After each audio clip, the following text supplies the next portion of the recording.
but I'm just saying when it comes to a relationship, very rarely are two people exactly the same when it comes to life experiences, what had brought them there. So how do they, see this benefit? Because a lot of the times the relationship gets dominated by one person, either I don't know whether it's the girl or the guy or the male or the female or in same-sex relationships, but whatever the equation is. But we end up seeing more and more now this inability to kind of find a balance, but it's always one person overruling or dominating the other person through their wishes or through their intentions. And it seems from the outside that relationship is fine because the other person is kind of submitted to this kind of dynamic. But on the inside, it's this pent up emotion which is not being expressed because the established order of the relationship is really not favoring one person, right? Yeah, look, what you are describing there is different personalities, right? And you are going to have different personalities in relationships. If you have two people or even more people in a relationship, you're going to have, everyone's going to be different, which means that each item of the relationship is going to express their needs and their love and their affection differently. And look, I'm just going to be honest with you. Balance in a relationship is overrated, in my opinion. Okay. I think that you're never going to find a relationship that is 100% balanced, meaning that, two items in the relationship are getting exactly the same amount of love or attention or whatever it is that you're measuring. I don't actually think that's important because we all need different things at different amounts, at different times. Right. So again, it's about communicating what it is that you need. And it might be that one partner needs a lot of attention. They need to be told several times a day that they're loved. Yeah. Whereas the other partner is someone who doesn't necessarily need that, but they need looking after in other ways. Perhaps they like their meal cooked for them, or they like their clothes folded a certain way, and that's how they feel loved. And the same goes for how we express love. I know that I express my love for my husband a lot of the time in the way that I cook meals for him and pay attention to what it is that he wants to have for dinner. Yeah. And that might be different for someone else. And that's what I mean by looking for that exact equality and balance in a relationship is going to be problematic. We need to actually be looking for what it is that the other person wants. Yeah. I think that's really important, right? Because you can seem like the perfect person, but if you're not addressing their needs, then I think that. But the thing which I want to talk about is to get to this place of whether it's maybe not balance being the right word, but to even appreciate what that person does for you or recognizing what that person needs from you. It involves a level of displaying, if that's not the right word, just establishing, with your partner, this idea of sort of showing your vulnerability, saying this is my strength, this is my weakness, this is what I need. And in today's day and age where everyone's trying to put their biggest smile, their strongest foot forward, and especially people meeting online and people meeting with a heavy influence of social media, where you're sort of just shown, you have to show just you're always the happiest, you're always on the best holidays, you're never having a dull day. So with that kind of narrative guiding a lot of society, how does someone get to a place of being vulnerable? Because it's very scary. Yeah, absolutely. And look, again, you've mentioned something really important. It's about feeling appreciated, right? However that needs to be expressed. So we all want to feel appreciated. Actually, we all want to feel that we belong in the relationship and that we are actually seen, understood, loved. And most importantly, we want to feel that we are doing the right thing for us and for others. So it goes back to that communication and again, being really flexible in understanding that I'm going to communicate differently than you. And if my partner is not understanding that, then we need to have that conversation for, look, I communicate by doing this. And perhaps you're expecting something else. I might try to do that, but that's not my way to communicate. And it becomes difficult when some people are starting relationships online. But at the same time, for some, it might be easier. So I know in my research, I've heard again and again that for some people, being able to connect over Zoom or even texting it's easier for them. So they can actually express their feelings, they can talk about it, and it's not as overwhelming as it would have been if they were meeting someone at a bar.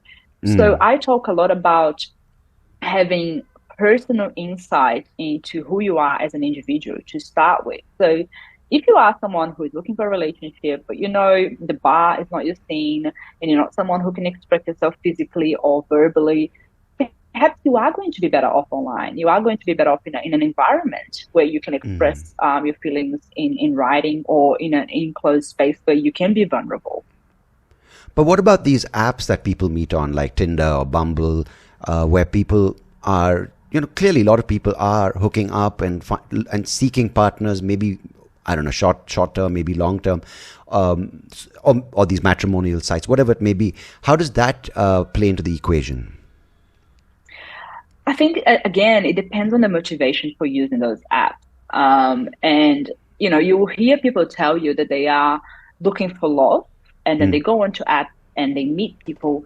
And then when you actually start observing their behaviors and how they are interacting, I question whether they are, in fact, looking for love or looking to have hookup or relationship. And when it gets to the sticky beat where it's getting serious, or it could potentially turn into a long-term relationship, something a lot more powerful, which is that protection mechanism comes into play, and it questions them, and it makes them think on whether or not they want to, be in the relationship long term. So what I mean by that is, it's very easy for us to say that we are looking for love, and engage in apps or whatever mechanisms we can to find that. But it's another thing altogether to stick through those hard bits, those bits where we need to be vulnerable, and put the hard work that it does take to maintain relationships long term.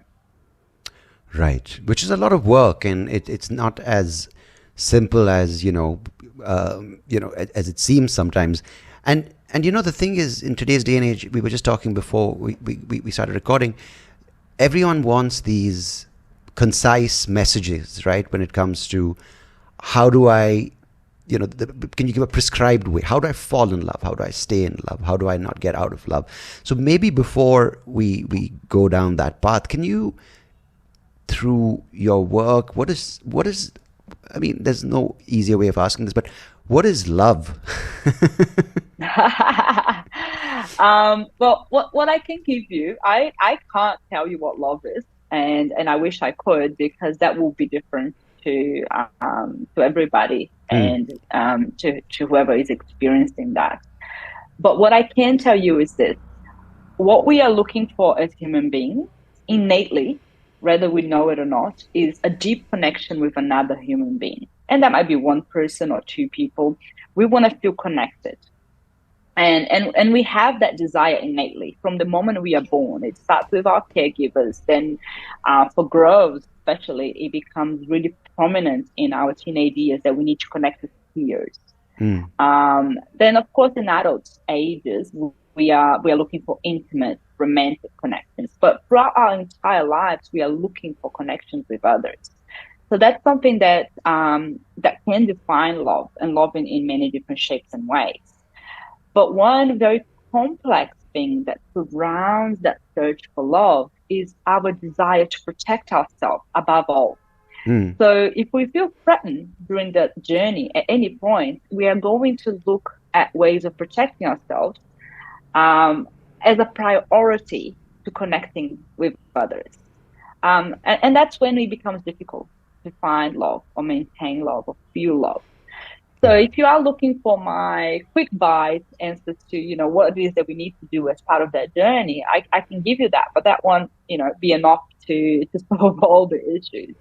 Right. First of all, I think we need to take a really hard look on ourselves as individuals, not as part of a relationship, but just who we are. Meaning, why am I in this journey in the first place? What are the motivations for me looking for love? Am I actually serious about this? What am I looking for here? Am I protecting myself, or am I looking to connect?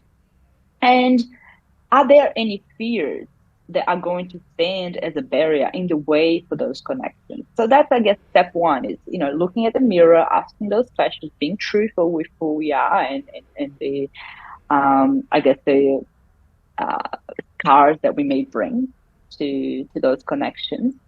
And then it becomes a bit more complex. We need to think of expectations for the relationship and how we are going to communicate that. But, step by step, I guess. And the thing which I'm getting a sense of this is, when you are with someone and you spend many years with them, they get to know you, you get to know them, you've dropped these barriers, there's a lot of, understanding of fundamentally who each other is. So, am I right in saying that, at some point, in an intimate romantic relationship, the person almost, you kind of take on a lot of the things that they are giving, and you kind of let go of who you were, retaining some the fundamentals of who you are, but you're not scared of kind of becoming someone else in the course of that relationship.